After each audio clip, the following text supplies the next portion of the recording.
अगले साल मोदी जी के गवर्नेंस में करीब 25 साल पूरे हो जाएंगे और आपने उनके संग बहुत क्लोजली बहुत समय तक काम किया है। इस केमिस्ट्री के बारे में कुछ बताएं, किस तरीके से ये जोड़ी इतने साल से साथ में काम कर रही है, आप एक दूसरे को कैसे कॉम्प्लीमेंट करते हैं? देखिए, कोई भी दो कार्यकर्ता एक साथ काम करते, एक नेता और कार्यकर्ता एक साथ काम करता है, तो इतने लंबे समय तक काम करते करते एक दूसरे की काम की पद्धति भी समझ में आ जाती है, एक दूसरे का सोचने का ढंग भी समझ में आ जाता है और एक दूसरे का स्वभाव भी समझ में आ जाता है। अंततोगत्वा तो चाहे मोदी जी हो चाहे मैं हूं, हमें हमारी आइडियोलॉजी के अनुरूप काम करना है।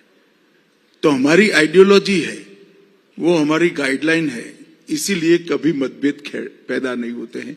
वो भी आइडियोलॉजी के लिए, देश के लिए, संविधान के लिए सोचते हैं, मैं भी आइडियोलॉजी के लिए, देश के लिए और संविधान के लिए सोचता हूं। तो मतभेद होने का कोई सवाल ही पैदा नहीं होता।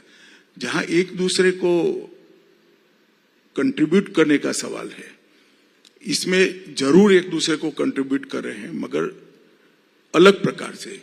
मैं मोदी जी जो लक्ष्य तय करते हैं, इसका पूरा करने के लिए मेरे साथियों को साथ में रखकर पूरा प्रयास करता हूं। ये मेरे कंट्रीब्यूशन का तरीका है।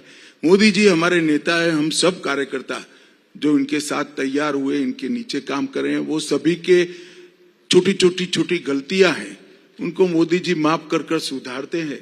तो हमें भी वो कंट्रीब्यूट करते हैं एक तरफ से कंप्लीट बनाने में। तो इस तरह से एक दूसरे का कंट्रीब्यूशन हो ही जाता है। परंतु ये उदाहरण जो आप दे रहे हो नरेंद्र मोदी और अमित शाह का, ऐसे नरेंद्र मोदी के साथ जुड़े हुए इस देश में हजारों कार्यकर्ता है, जिनमें कार्यकर्ता बनाने से लेकर उसको बड़ा सोचने तक, तरीके से सोचने तक की पूरी प्रक्रिया नरेंद्र मोदी जी ने की है, हमारे कई नेताओं ने की है।